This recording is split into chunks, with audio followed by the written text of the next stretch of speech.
welcome to the Mudjug One Channel. I am your personal host. We are going to do a Kodiak, the new Kodiak Straight. We're going to do in this fancy little red can. We got Mudjug, no new Mudjug. Mudjug today is the Cerakote Mil Spec. I love this jug, man. I love this texture, the way it feels, the way it looks. We're going to crack this can. I got a story for you guys.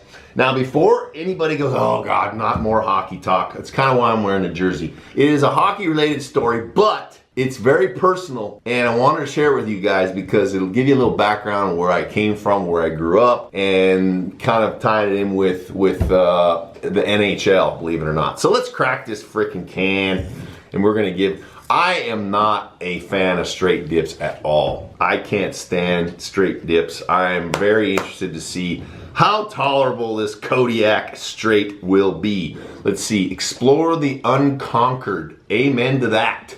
One of the things that I've been working on personally in my personal development, you guys know I'm always doing inner work and doing crazy stuff, is to step outside my comfort zone and explore the unconquered. Because to be a true leader and a fearless, awake, conscious man, it takes getting outside your comfort zone. That's why I get up at 5 in the morning and run every friggin' day when it's dark and cold. 5 miles, baby.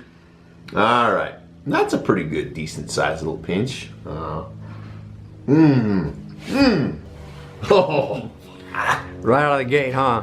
Right out of the gate, it just, that straight. My dad dips straight. He dips skull straight of all things. He likes skull berry and skull straight. What a loser. We'll let that soak a while. I do like the can, but the flavor, oh man, right away, dude. They all taste the same to me, dude. Just pungent, musky nastiness. Comment down below if you guys dip straight and why, please. Anyway, I got a story for you guys. I gotta tell you this. You don't have to be a hockey fan to appreciate this. And I do want to put a disclaimer out there for all these hardcore patriots. Yes, I was born in Canada. Don't hold that against me, okay? This is where this story kind of comes into play. I was born in Canada, and when I was eight months old, my dad was in the oil field business, and we moved to Scotland. I lived for 5 years in Scotland. My dad's in the offshore drilling business. He's no longer, he's retired now. And then we moved back to Canada. I lived in Canada for 13 years, from 5 to 18, and then I moved to the States, to California. So I've been in California for 25 years, something like that. It tells you how old I am. And I'm an American citizen. I've always felt a connection to the United States. My grandparents on my dad's side were from the US, and I never really liked Canada, to be honest. I still really am not a big fan. Sorry to the Canadians. I'm just too limited in Canada for the options. So as an immigrant, I took advantage of this country in a good way, and now I have a business, create jobs, and stimulate the economy, and I pay my taxes, a lot of taxes, and I always consider myself an American. So that being said, I went to school, here's the story. I went to school in a small ass little shit town called Warburg in Alberta, Canada. Population 500 people. My graduation class was literally 21 or 23 people. And of course it was a farming community. They have 2 gas stations, a bar. Of course you gotta have a bar and a grocery store and 1 restaurant, pretty much it. But I grew up on a farm 2 miles outside of Warburg, and it was a big farming community. A lot of the people, the kids who went to school, rode the bus because they were all farm kids that went into town, into Warburg, to go to school. Here's how it ties into hockey. Currently in the NHL, the head coach for the Seattle Kraken, which is a new expansion team that just started this year, the head coach's name is David Hackstall. He went to school with my older sister, and his mom, she was my 2nd grade teacher, and now he's a coach in NHL, number 1. Now the town of Warburg was pretty heavy into hockey, and I played many years. It's all we really had. There is another coach in the NHL named Lindy Roof. He coaches the New Jersey Devils. He used to coach the Dallas Stars a while back, I think Buffalo too. Anyway, he went to school with my uncle in Warburg, and his dad was my bus driver for many years. He's no longer living, of course, because, he was an older guy, and you know, we're all getting older. 2 coaches in the NHL came from that little shit town in Warburg, Alberta, Canada. I mean, what are the chances? What are the odds? That's crazy to me. And it's kind of cool to see that happening. David Hacksaw, the coach of the Kraken, he literally lives 2 miles from my dad's place around Elsike, Alberta. They have a 1 gas station and a restaurant right on the highway. So that's my little story.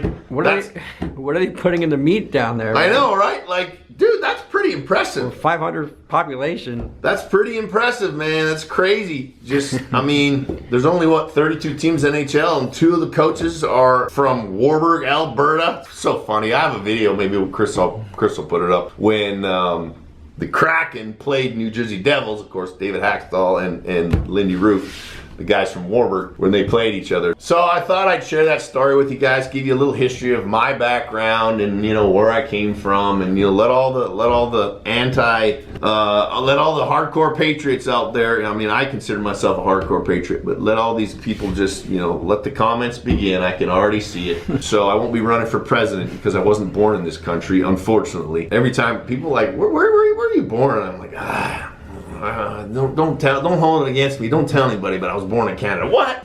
Yeah, exactly. Shh. Most of my family, pretty much all my family lives there. I'm gonna give a shout out to my cousin Jeff, by the way. He'll appreciate that story.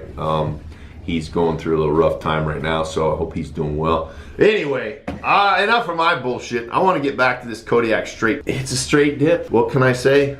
I can't give a straight. I mean, is it better than other straights? I haven't tried other straights in so long. Like, I know it's better than Copenhagen straight, because that shit is really sweet. I think that one of the benefits of this as a straight dip is that it is not as sweet. And that's kind of what I get from the wintergreen, Kodiak wintergreen as well. It's not as sweet as a lot of the other dips, even Grizzly. It's not, to me, it's not quite as sweet. But if I had to rate this shit, I'm rated a 2 out of 10 because it's a straight dip, and that's giving it, that's, I'm gonna take,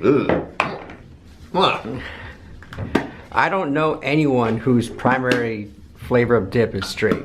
I don't either. It's either mint, natural, or wintergreen. That's it. No straight. I don't even know why they keep stocking and making this shit. Somebody's got to be buying it. I mean, if Skoll and Copenhagen are still making this shit, oh, dude, when you take it out, it feels like somebody sprayed your mouth with freaking Lysol or something. Here, you want that CD? Sure, I'll take it. Yeah, door stopper.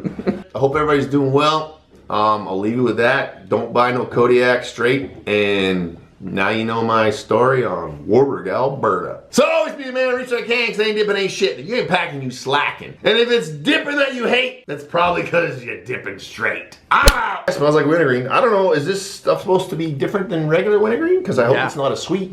You'll let us know. Do you remember what the old one tasted like? Okay. Wait.